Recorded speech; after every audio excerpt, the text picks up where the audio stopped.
Hello and good evening, नमस्कार, आप सभी का स्वागत है। आज हम बात करने वाले हैं अफ्रीकन यूनियन के बारे में। अफ्रीकन यूनियन एक ऐसा कॉन्टिनेंटल ऑर्गेनाइजेशन है जो अफ्रीकन देशों का एक समूह है और ये सभी देश मिलकर के आपस में कोऑपरेशन एंड कोऑर्डिनेशन करते हैं। अक्सर हम दुनिया के बड़े बड़े ऑर्गेनाइजेशंस के बारे में बात करते हैं, लेकिन अफ्रीकन कंट्रीज़ के बारे में हम जियोपॉलिटिकली या वैश्विक पॉलिटिक्स के अंदर में या वैश्विक राजनीति के अंदर में खास करके हम चर्चा करने से कतराते हैं। तो आज हम अफ्रीकन देशों की बात करेंगे। चलिए शुरू करते हैं। अफ्रीकन देश दुनिया में करीब करीब एक कॉन्टिनेंट में बसे हुए देश हैं। अफ्रीकी संघ या अफ्रीकन यूनियन एक महाद्वीपीय निकाय है, यानी कॉन्टिनेंटल ऑर्गेनाइजेशन है। इसमें करीब करीब 55 सदस्य देश शामिल हैं। इसके हम उपलब्धियों की बात करें या गठन की बात करें तो इसका गठन 1963 में अफ्रीकी एकता संगठन या अफ्रीकी यूनिटी ऑर्गेनाइजेशन के रूप में हुआ था। 1963 में यह बना ऑर्गेनाइजेशन 1999 तक यानी 1999 तक बना रहा। बाद में इसी को ही 2002 के अंदर में एक दूसरे ऑर्गेनाइजेशन के रूप में इसकी स्थापना की गई, जिसको अफ्रीकन यूनियन के नाम से जाना जाता है। अगर हम अफ्रीकी संघ के उपलब्धियों के हवाले से बात करें, अफ्रीकन यूनियन एक ऐसा संघ है जिसने बहुत सारे अफ्रीकी देशों के अंदर में सुधार लाने का प्रयास किया है। उदाहरण के लिए उन्होंने इकोनॉमिक और पॉलिटिकल लेवल पर बहुत सारे काम किए हैं। जैसे अफ्रीका के अंदर में जो African continental free trade agreement in लोगों ने इंट्रोड्यूस 2018 में किया था।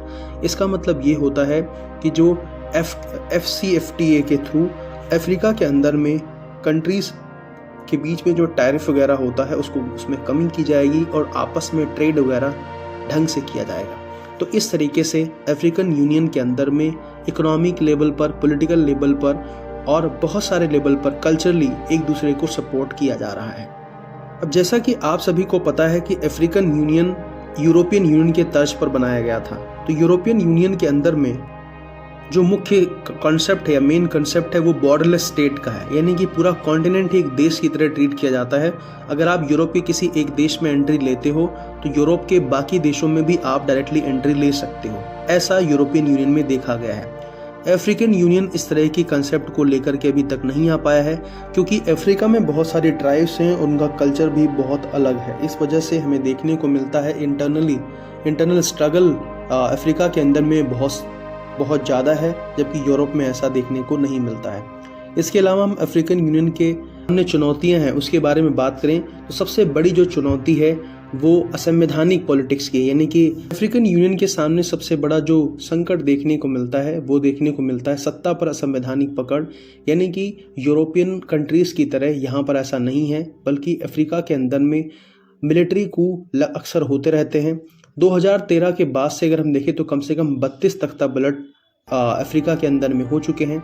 वहीं 2020 के अंदर में करीब करीब 7 ऐसे प्रयास किए गए जिनमें से 5 तख्ता पलट सफल हुए, यानी मिलिट्री कू ऐसे सफल रहे। और वो 5 कहाँ पर रहे? बुर्किना फासो, चैड, गिनी, माली और सूडान के अंदर में। इस तरीके से जो अफ्रीका के अंदर में कहीं ना कहीं रूल ऑफ लॉ का कंसेप्ट है वो भी देखने को मिलता है कि अफ्रीका इस समय बहुत ज़्यादा पीछे दिखाई पड़ता है। अफ्रीकी संघों की बात करें कि इनका उद्देश्य क्या है, उनके कार्य क्या है, तो सबसे पहला काम जो है वो शांति और सुरक्षा को बढ़ावा देना है। आर्थिक एकीकरण यानी कि इकोनॉमिक इंटीग्रेशन पूरे अफ्रीका करना है। पॉलिटिकल कोऑपरेशन करना है। सामाजिक और आर्थिक विकास यानी कि सोशल एंड इकोनॉमिक डेवलपमेंट करना है पूरे यूरोप अफ्रीका का। इसके अलावा मानवाधिकार और सामाजिक न्याय यानी ह्यूमन राइट्स और सोशल जस्टिस प्रोवाइड करना है अफ्रीकन कंट्रीज़ में अफ्रीकन लोगों को। इसके अलावा महाद्वीपीय एकीकरण यानी कि कॉन्टिनेंट का यूनिफिकेशन करना है। इसी तरीके से इन लोगों ने, अफ्रीकन यूनियन ने, पूरे अफ्रीका के डेवलपमेंट के लिए एजेंडा 2063 रखा है, यानी 2063 तक ये अफ्रीका को पावर का, एनर्जी का एक पावर हाउस बनाना चाहते हैं, हब बनाना चाहते हैं, जहां पर अफ्रीकन लोगों का political, economic and social development ऐसा हो कि अफ्रीका के लोग भी दुनिया के बाकी हिस्से के तरीके से ही अपनी ज़िंदगी को एंजॉय कर सकें।